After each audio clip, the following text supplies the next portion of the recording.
What's up guys, welcome back to our video. In this video, I'll be showing you how to zoom on TradingView 2025.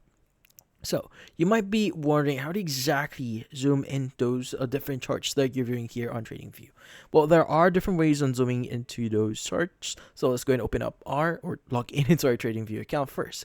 Now, in here, what you need to do is you want to go and search for the asset, or in this case, for example, we have Netflix here. Let's go open it up. And maybe we want to view the full chart here. Let's go into view full chart.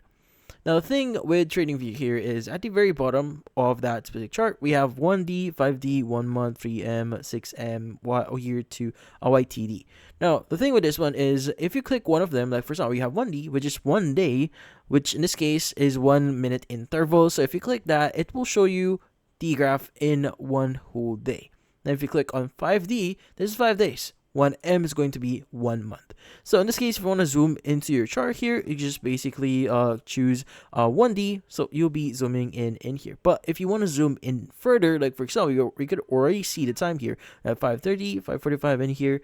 But you could just use the scroll on your mouse. So if you want to scroll up, it's going to zoom into that chart, which is in this case, the mouse pointer here that you have is going to be the center. So that's where it's going to zoom. Now, if you zoom, basically scroll down here, it's going to zoom out. Now, in this case, so that's how you basically zoom into, or in this case, use the zoom in and zoom out functionality on TradingView. But in this case, that's about it. So if you found this video helpful, hit the like, or maybe don't forget to leave a like, or maybe subscribe to our channel. Thank you for watching.